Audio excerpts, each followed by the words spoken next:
Before all else, there was the First.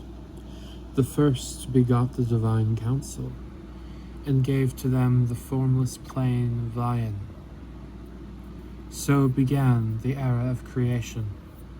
From each god born the world, and each's image born the mortals of divine intent. A period of harmony stretched eons. When the traitor god drew their attention, their children strayed from this purpose. When order was restored, and the nameless god was slain, they raised avatars from each path to unify their lost kin. So began the era of reclamation. Under the council of gods who spoke through their anointed prophets, the whole of Vian was conquered under their grand divine empire. So lasted the era of prosperity. Then the gods disappeared.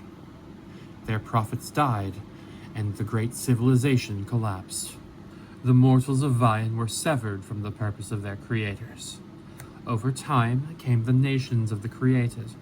Among their greatest was the Parathan Empire. The radiant chosen of Our Lady Magic surged from the mountainous Ceres, armed with powerful spells, firearms, and the new science of alchemy. They conquered every kingdom and paltry empire that stood against them, and a second globe-spanning territory was within their grasp. Then the world ended. The great volcano Dracekaln spat forth its greatest eruption, bringing with it quakes across the whole of Vian and simultaneous explosions across each continent.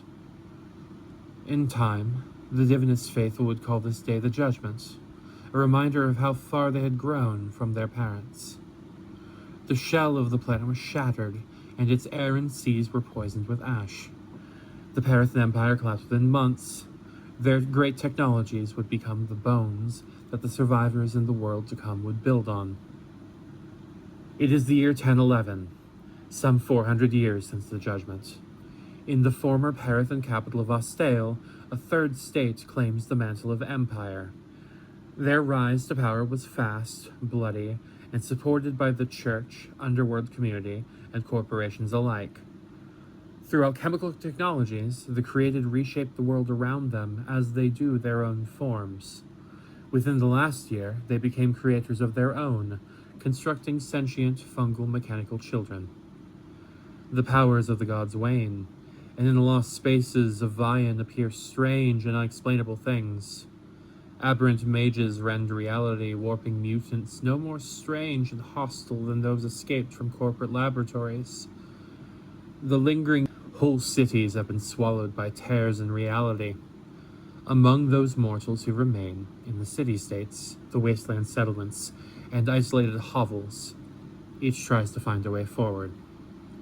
So continues the era of silence.